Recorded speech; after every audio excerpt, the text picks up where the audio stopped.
আমার প্রিয় মায়েরা বোনেরা, আপনাদের জন্য একটা হাদিস বলে শেষ করব। বিশ্বনবী বলেন, আমার মায়েরা খেয়াল করে শুনুন, বিশ্বনবী আপনাদের উদ্দেশ্য করে বলেন, আল মারআতু ইযা সাল্লাত খামসাহা ওয়া সামাত শাহরাহা হাফিজাত ফুরুজাহা আতাআত বা'লাহা ফালতাদখুল মিন আইয়ি আবওয়াবিল জান্নাতি শাআত।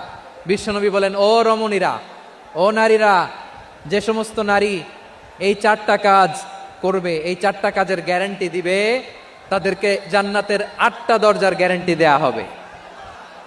কি চারটা কাজ? 1 নম্বর, আল মারআতু ইযা সাল্লাত খামসাহা, যে নারী 5 ওয়াক্ত নামাজ পড়ে। কি করে? জেলা স্টেডিয়ামে অবস্থানরত আমার নারীরা বোনেরা, বিশ্বনবী আপনাদেরকে 4টা কাজের কথা বলেছেন, খুব বেশি না। 4টা করলে 8 জান্নাতের দরজা সব খোলা। কোনটা দিয়ে যাবেন? যেটা দিয়ে মনে চায়। 1 নম্বর 5 ওয়াক্ত নামাজ। আমার বোনেরা জোহরের নামাজ পড়তে পড়তে এটা আসরে নিয়ে যায়, আসর পড়তে পড়তে এটা মাগরিবে নিয়ে যায়। এরকম আসরা নাই? লালমনিরহাটে হয়তো নাই। আমার বোনেরা এটা করবেন না। ইন্নাস সালাতা কানাত আলাল মুমিনিনা কিতাবাম মাওকুতা, সময় মতো পড়বেন। সামাত শাহরা, রমাদানের রোজাগুলো রাখবেন। হাফিজাত ফুরুজাহা, যে নারী তার চরিত্রকে হেফাজত করে, তার প্রাইভেট হেফাজত করে, তার লজ্জাস্থান হেফাজত করে। ও মায়েরা, আপনার এই গর্ভ যে কত দামি আপনি জানেন না। আপনার এই গর্ভ থেকে জন্মাবে আগামীর সালাহুদ্দিন আল আইয়ুবী। আপনার গর্ভ থেকেই জন্মাবে ইমাম আল মাহদি আল মুনতাজার। আপনার পেট থেকে জন্মাবে আবু সাইদের মতো বীর সৈনিক। আপনার পেট থেকে জন্মাবে মুগ্ধের মতো বীর মুজাহিদ। আপনি জানেন না কে আসবে আপনার পেট থেকে। সময়টাকে কাজে লাগান, ইসলামকে বুঝেন, মানেন, আমাদের ইসলামিক লেকচারগুলো শোনেন। আমরা যে বার্তাগুলো, ইনস্ট্রাকশনগুলো, দিক নির্দেশনাগুলো আপনাদের খেদমতে রাখি, এগুলো মেনে চলুন। আপনিই পারেন আপনার ঘরটাকে জান্নাতের টুকরা বানাতে। একটা family, it's a very big institution and you are the MD, the managing director of this institution. চিল্লায় বলেন ঠিক কিনা? চাইলেই পারেন ঘরটারে জান্নাতের টুকরা বানাতে। 5 ওয়াক্ত সালাত, রমাদানের রোজা, নিজের চরিত্রের হেফাজত, ও আতাআত বা'লাহা, স্বামীর আনুগত্য। এটাতে অনেকে ভুল করে থাকে। হায় রে আমার বোনেরা, স্বামীর আনুগত্যকে এটা নিজের অপমান মনে করবেন না। আপনার স্বামী আপনার সবচেয়ে বড় গার্ডিয়ান, তিনি আপনার সবচেয়ে ভালো চায়। নারী কখনো গার্ডিয়ানশিপের বাইরে থাকতে পারে না। হয় আপনি বাবার গার্ডিয়ানশিপের ভেতরে, বাপ না থাকলে ভাই আপনার গার্ডিয়ান, ভাই না থাকলে চাচা গার্ডিয়ান, বিয়ের পরে আপনার স্বামী আপনার গার্ডিয়ান। শরিয়া সম্মত স্বামীর আদেশগুলো আপনি মেনে চলবেন, কিন্তু শরিয়া বিরুদ্ধ কোনো আদেশ মানতে আপনি বাধ্য নয়। আওয়াজ করে বলুন সবাই ঠিক কিনা? এই 4টা কাজ যদি কোনো নারী করে, বিশ্বনবী বলেন জান্নাতের 8টা দরজা খোলা। তোমার যেটা দিয়ে মনে চায় সেটা দিয়ে জান্নাতে তুমি এন্ট্রি নিতে পারবা। বিশ্বনবী সাল্লাল্লাহু আলাইহি ওয়াসাল্লামের স্ত্রীর নাম ছিল আয়েশা রাদিয়াল্লাহু তাআলা আনহা, আবু বকর রাদিয়াল্লাহু তাআলা আনহুর মেয়ে। আবু বকর রাদিয়াল্লাহু তাআলা আনহুর আরেক মেয়ের নাম হচ্ছে আসমা। দুজনই আবু বকর রাদিয়াল্লাহু তাআলা আনহুর মেয়ে। আসমা আর আয়েশা দুজন বোন, এক মায়ের না, বাবা এক মা দুজন। আয়েশা রাদিয়াল্লাহু তাআলা আনহার মায়ের নাম উম্মে রুমান, আর আসমা রাদিয়াল্লাহু তাআলা আনহার মায়ের নাম কুতাইলা বিনতে আব্দুল উজ্জা। আবু বকর রাদিয়াল্লাহু তাআলা আনহু 4টা বিয়ে করেছিলেন। তো একই ঘটনা ঘটেছে এই ফ্যামিলিতে। আসমা ইসলাম ধর্ম গ্রহণ করে মুসলিমা, কিন্তু তার মা কুতাইলা মুশরিকা। আই রিপিট, বোঝার জন্য আমি আবারও বলি, আসমা রাদিয়াল্লাহু তাআলা আনহা মুসলিমা, আর আসমার মা কুতাইলা মুশরিকা। তার মানে মেয়ে মুসলিম, মা অমুসলিম। ভেজাল আছে না নাই?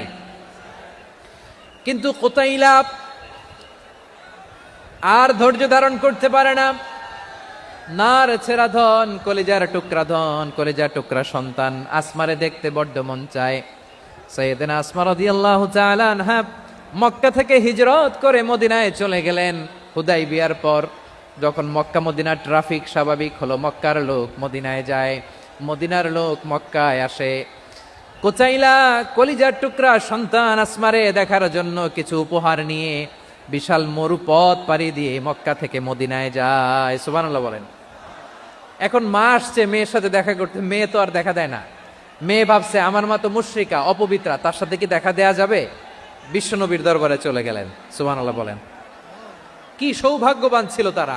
মাসলা জানার দরকার হলেই নবীর দরবারে চলে যেত। ঘরে বউয়ের সাথে ঝগড়া হলে নবীর দরবারে চলে যেত।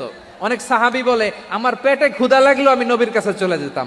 কারণ নবীর চেহারার দিকে তাকালেই আমার পেটের ক্ষুধা মিটে যেত। সাইয়েদনা আসমা রাদিয়াল্লাহু তাআলা আনহা বিশ্ব নবীর কাছে চলে গেলেন, যে বললেন, ইয়া রাসূলুল্লাহ, হে ইয়া হাবিবাল্লাহ, ইন্না উম্মি কাদিমাতুন ইলাইয়া ওয়া হিয়া রাগিবা। আমার মা মক্কা থেকে অনেক দূর মরুর পথ পাড়ি দিয়ে উপহার সামগ্রী নিয়ে মদিনায় আমার সাথে দেখা করতে এসেছে গো নবী। আমার জানতে বড্ড ইচ্ছে হয় আমি আমার মুশরিকা মায়ের সাথে একটু দেখা করতে পারবো কিনা।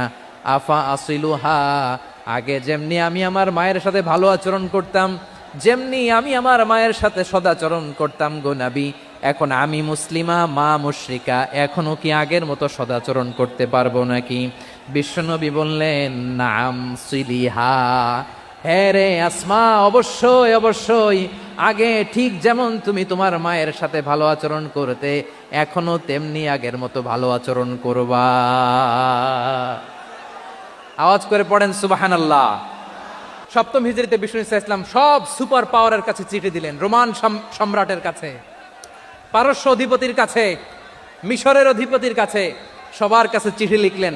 চিঠির ভাষা ছিল এরকম, মিন মুহাম্মাদিন রাসূলিল্লাহ ইলা মুকাওকিস আযীমিল কিবত, মুহাম্মদ রাসূলুল্লাহর পক্ষ থেকে মিশরের বাদশার কাছে, আসলিম তাসলাম, ইসলাম মানো শান্তিতে থাকবা, সালামুন আলা মান ইত্তাবা আল হুদা, শান্তি তার জন্য যে হেদায়েতের অনুসরণ করে। সুবহানাল্লাহ পড়েন। তো এই চিঠি অনেকে ভালোভাবে রিসিভ করেছে, অনেকে এই চিঠি পাওয়ার পরে নবীর কাছে আবার ইন রিটার্ন উপহার পাঠিয়েছে। কি পাঠিয়েছে? উপহার। মিশরের বাদশাহ মুকাওকিস তিনি বিশ্বনবীকে বিশাল এক উপহারের ডালি পাঠিয়েছেন। মিশরের বাদশাহ মুকাওকিস ছিলেন ধর্মে খ্রিস্টান। লালমনিরহাটের ভাইরা আওয়াজ করে বলেন, মিশরের বাদশাহ ধর্মে কি ছিল? খ্রিস্টান। কি উপহার দিয়েছিল আমার নবীকে? শুনতে মনে চায়? 1000 স্বর্ণ মুদ্রা। 1000 স্বর্ণ মুদ্রা। 2টা খ্রিস্টান দাসী, একজনের নাম মারিয়া বিনতে শামউন আল কিবতিয়া, আরেকজনের নাম সিরিন বিনতে শামউন আল কিবতিয়া। একজন খ্রিস্টান দাস 20 থান কাপড় জামা বানানোর জন্য, আমরা নবী যেন সেলাই করে জামা বানাতে পারে এজন্য 20 থান কাপড়, 20 থান ফাইন গার্মেন্ট। সুবহানাল্লাহ পড়বেন না? এরপরে একটা গাধা যেটার নাম ছিল উফাইর, আর একটা খচ্চর, এটার নাম ছিল দুলদুল। খচ্চর চিনেন? গাধা আর ঘোড়ার ক্রসিং এ যে প্রাণীটা দুনিয়াতে আসে ওটার খচ্চর বলে। তো এই যে সুপার পাওয়ার খ্রিস্টান বাদশার কাছে নবী চিঠি লিখলেন, ওই খ্রিস্টান বাদশাহ আমার নবীকে উপহার দিল। বিশ্বনবী এই উপহারগুলো সানন্দে গ্রহণ করেছে। সুবহানাল্লাহ পড়বেন না? তাহলে অমুসলিম কেউ যদি আপনাকে উপহার দেয়, হালাল উপহার হলে আপনি গ্রহণ করতে পারবেন। অনুরূপভাবে পারস্যের বাদশাহ, রোম সম্রাট বিশ্বনবীকে উপহার পাঠিয়েছেন, আমার নবী সবগুলো উপহার গিফট গ্রহণ করেছেন। সুবহানাল্লাহ বলেন। তাহলে প্রিয় লালমনিরহাট, আওয়াজ করে বলুন, ইসলাম কি ন্যারো মাইন্ডেড রিলিজিয়ন না ব্রড মাইন্ডেড? আম্মাজান আয়েশার কাছে মাসালা জানতে চায় মেয়েরা, হে আম্মাজান, অগ্নি উপাসকেরা তাদের ঈদের দিন নওরোজের সময় আমাদেরকে পাখি দেয়, নেওয়া যাবে? উনি বললেন, ওরা জবাই করে দিলে নেওয়া যাবে না, কিন্তু ওরা যদি ফলমূল এরকম খাবার দেয় এগুলো নেওয়া যাবে। তার মানে অমুসলিমদের দেয়া উপহার এটা গ্রহণ করা যায়। সুবহানাল্লাহ বলেন।